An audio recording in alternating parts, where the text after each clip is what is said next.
স্টুডিওর মধ্যে ঢুকবেন, অনেরের বাতি জ্বলবে, পড়া শুরু করবেন। কণ্ঠের যে জায়গাটা আছে ইন্ডাস্ট্রিতে, আমাদের সাংস্কৃতিক অঙ্গনে, সেই জায়গায় মানে পুরোদমে কাজ করে চলেছেন। দিল্লি থেকে প্রচারিত এই সর্বভারতীয় বাংলা সংবাদ। কণ্ঠের জাদুঘর আমি বলবো। কিন্তু পেমেন্ট খুব কম, মাত্র 7 টাকা। এরপর আসলো 10 টাকা। অনেক বিপদে পড়েছি, না খেয়ে আছি, পানি খেতে গেছি, কিন্তু টাকা ধার করিনি। Just I am running 74 years. আমি কারো কাছে 74টা পয়সা ধার করিনি। মাসে 100-150 টাকা 200 টাকা হাতে আসতে আমার মনে করতাম কিছু বিশাল ধনী হয়ে গেছি। এরকম মনে হতো। ডিম আমি কিনেছি 1 টাকায় 20টা দেশি মুরগির ডিম। আমরা যে বলি মানুষকে আমার সব পূর্ণ হয়ে গেছে, আমি সংসারে খুব ভালো আছি, নো, আমি ভালো নেই আসলে। তোমার ছবিটা দেখতে দেখতে ঘুমিয়ে পড়ি মা। অনেক দিন ঘুম হয় না, কাজের চাপে, সংসারের এটা সেটা করতে করতে কখন যে সময় চলে যায় টেরও পাই না। মৃত্যু তো সব অবধারিত, মৃত্যু অবধারিত, কুল্লু নাফসিন যায়কাতুল মউত। আমি একা চলি কেন? আমার পিছু টান নেই, আমাকে দেখার কেউ নেই। এই একা চলি, একা ফিরি, একা থাকি, একা রুমে থাকি, এক রুমে থাকি, আমার মতন আমি থাকি। আমার সেদিন মাঝে মাঝে মনে হয় কি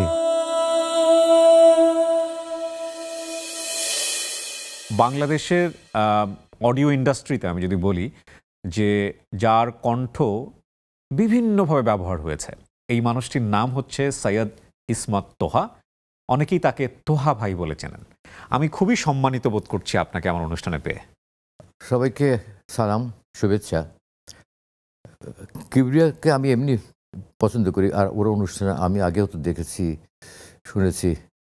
যেদিন প্রথম দেখালো আমি তখন বলেছিলাম যে কিবরিয়া, আমি সত্যি তোমার প্রত্যেকটা অনুষ্ঠান শুনি এবং মোহিত হয়ে যাই।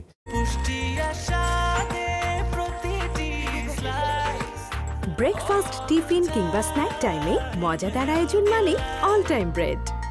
শারীরিকভাবে আল্লাহ আপনাকে সুস্থ রেখেছেন এত কিছুর পরেও, এটা আল্লাহ তো অনেক সুস্থ বড়। রেখেছেন মানে কি, আমাকে যদি কখনো কেউ জিজ্ঞাসা করে তো আপনি কেমন আছেন, আমার ওই একটাই উত্তর, আমি তো সবসময় ভালো থাকি অথবা ভালো থাকার চেষ্টা করি। এ কথা বলার অর্থ হচ্ছে এইটা যে আল্লাহ তাআলা মানুষকে সুস্থ রেখে খুশি থাকেন, আবার অসুস্থ রেখেও খুশি থাকেন। কথা হচ্ছে যে উনি কিসে খুশি আছেন সেটাতে আমি আছি, এই কারণেই আমি সবসময় খুশি থাকি। আলহামদুলিল্লাহ, এটাই আমার আলহামদুলিল্লাহ। কথা। তো ভাই, কত বছরের ক্যারিয়ার হলো? 70-এর দশক থেকে শুরু আমার। আমি খুলনা বেতারে প্রথম উপস্থাপক ছিলাম ঘোষক হিসাবে। এরপরে ওখানে নিউজ রিডার ছিলাম, ড্রামা আর্টিস্ট ছিলাম, ড্রামা করেছি অনেকদিন ধরে। তো ওইখানে কাজ করেছি 70-71 থেকে শুরু করে 1985 পর্যন্ত। আচ্ছা। এরপর আমি ঢাকায় চলে আসি। ঢাকায় চলে আসার পিছনে একটা ঘটনা আছে, যেটা এই অনুষ্ঠানে না বললে বরং ভালো মনে করি। তার কারণ আমি ওখানে একটা সরকারি চাকরি করতাম পাশাপাশি। হ্যাঁ। তো আমার বাবার 4টে নির্দেশ ছিল আমাকে। 12 বছর বয়সে আমাকে 4টা নির্দেশ দিয়েছিল যে আমি 4টা কথা বলব, তুই মেনে চলবি। আমি বললাম কি জিনিস? প্রথম শর্ত হচ্ছে কোনোদিন আমানতের খেয়ানত করো না। ইনশাআল্লাহ, আলহামদুলিল্লাহ, আমি কোনোদিন কারো আমানতের খেয়ানত করিনি। আমানত কিন্তু আমি ধরো তোমার কাছে কিছু টাকা নিলাম, তোমাকে সময় দিতে পারলাম না, বা আমার কাছে তুমি টাকা নিয়েছো, তুমি দিতে পারলে না। এই যে খেয়ানত, এই টাকা পয়সা না, এটা জিনিস হতে পারে, কথা হতে পারে, মানুষ হতে পারে, অনেক কিছু আমানতের খেয়ানত হতে পারে। তা এই জিনিসটা আমার মনে পড়ে না যে আমি কখনো খেয়ানত করেছি। 2 নম্বর শর্ত হচ্ছে কি, কখনো অবৈধ রোজগার করবা না। তা আমি সরকারি চাকরিতে, আমি যে চাকরি শুরু করেছিলাম সরকারি, এটা কেউ ছাড়ে না, এরকম সুযোগ কেউ পায় না। অনেক পরীক্ষা টরীক্ষা দিয়ে আমি পেয়েছিলাম। 9 মাস চাকরি করার পর আমি ছেড়ে দিয়েছি। এত ঘুষ আমি যদি না খাই তাহলে আমার আমি টিকতে পারি না। এটা কি মানে ছেড়ে দিয়ে আপনি রেডিওতে আসছেন? হ্যাঁ, না, রেডিও তো পাশাপাশি ছিলাম। রেডিওটা তো আমার অপশন। ওটা ও আচ্ছা, রেডিওটা ফুল টাইম ছিল না? রেডিও ফুল টাইম ছিল। কি জব ছিল এটা? ওটা আমি যেখানে ছিলাম ওটা পোর্ট চালনা অথরিটির ওতে ছিলাম আর কি, ইয়েতে পাবলিক রিলেশনসে। ওকে ওকে। তো পাশাপাশি রেডিওতে আছে, রেডিওতে আমার শুরু, আমার জীবনের শুরু রেডিওতে, এবং ওইটা শুরুটা কেমন করে হলো সেটা আমি একটু পরে আসছি। জি। তো কথা হচ্ছে যে 4টা উপদেশ দিয়েছিলেন, 2টো গেল। 2 নম্বর শর্ত তো ওইটা। আর 3 নম্বর শর্ত হচ্ছে কি, কারো কাছে কোনোদিন টাকা ধার করবে না, ধার করে চলবে না। মানুষের জীবনে অনেক কষ্ট থাকে, অনেক সময় অনেক বিপদ আপদে পড়ে যায় বা কিছু হয়, তাতে মানুষের টাকা ধার করে বা কিছু। আমার এখন ৭৪ বছর বয়স। আমি just I am running 74 years. আমি কারোর কাছে ৭৪টা পয়সা ধার করিনি। এন্টার না, লাইফে বিশ্বাস করো না কিবরিয়া, আমি কারোর কাছে ধার করিনি। আমাকে আল্লাহ ভালো রেখেছেন। অনেক বিপদে পড়েছি, না খেয়ে আছি, পানি খেতে গেছি, কিন্তু টাকা ধার করিনি। আর ৪ নম্বর শর্ত হচ্ছে কি, কোনোদিন নেশা করবা না।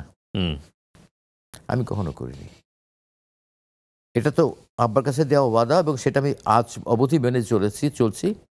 আর ব্যক্তিগতভাবে আমি যেটা করেছিলাম সেটা হচ্ছে বাবা মায়ের প্রতি যে দায়িত্ববোধটা আমি কোনো অবহেলা করিনি আমার মনে হয়, তাদের মৃত্যু আগ মুহূর্ত পর্যন্ত। এটা হচ্ছে কি যে বাবা মার দোয়া যে কত বড় একটা জিনিস, সেটা যারা পেয়েছে তারা জানে। কারণ আমি আমার কর্তব্য থেকে অবহেলা করি না। বাবা মার জন্য নিশ্চয়ই দোয়া করেছেন, তারা আজকে আমি এই পর্যন্ত আসলাম কি করে। আমি এসেছিলাম এই ঢাকা শহরে ৫০০ টাকা হাতে করে নিয়ে, ৫০০ মাত্র।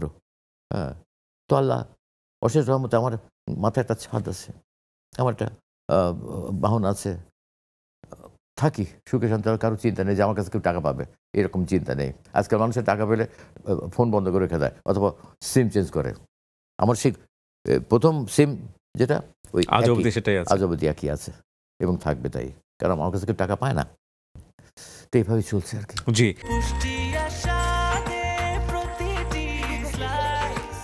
ব্রেকফাস্ট, টিফিন কিংবা স্ন্যাক টাইমে মজাদার আয়োজন মানে অল টাইম ব্রেড।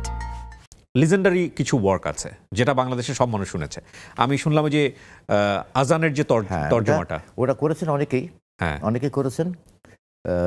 তার মধ্যে আমি যেটা করেছি, হয়তো ওইটা বেশি প্রচার হয়েছে, এত বেশি প্রচার হয়েছে আমার কন্টেন্টটা, ওইটা মানুষের কানে এখনো পর্যন্ত ভাসে।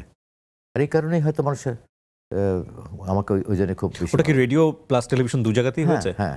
আচ্ছা, আমি তো এই তো একটা চিঠি আসছে আমার কাছে, চিঠি না, মেসেজ এসেছে যে সোমবারে তো আপনার কিন্তু রেকর্ডিং আছে বিটিভি থেকে।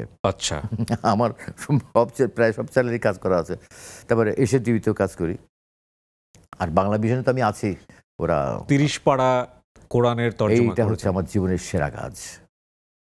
যখন ঢাকায় আসলাম তখন চিন্তা করলাম কি যে আমার এই কণ্ঠ দিয়ে যদি পুরো ৩০ পাড়া কোরআনেরটা সিডি করতে পারতাম, তা আমার কাছে টাকা নেই, কী করে করবো, কেউ আমাকে হেল্প করবে, কেউ আমাকে স্পন্সর করবে, এরকম কোনো আমার কাছে ছিল না। আল্লাহর কাছে শুক্রিয়া, আল্লাহর কাছে হাজার হাজার শুক্রিয়া। ঠিক আমার নিয়ত করার ১৫-২০ দিনের মধ্যেই কিন্তু আমি ওই সুযোগটা পেয়ে গেলাম। লন্ডন থেকে এক ভদ্রলোক আসলেন, আল কোরআন একাডেমির ডিজি, ওনার নাম হচ্ছে হাফেজ মুনির সাহেব। উনি আসলেন, উনি আমাকে বলেন কি যে আমার কোরআনের একটা তর্জমা সিডি করবো, আপনি করে দিতে পারবেন? হ্যাঁ। কত দিতে হবে? আমি যে টাকা দিয়ে করার দরকার নেই আমার, আপনি কী দেবেন না দেবেন সেটা আপনার ব্যাপার, আমি করতে পারছি, এটাই সুযোগ পাচ্ছি, এটাই আমার কাছে সব। এবং আমার জীবনের সবচেয়ে সেরা কাজ যেটা, সেটা হচ্ছে পুরো ৩০ পারা কোরআনের তর্জমা আমরা দুইবার করেছি।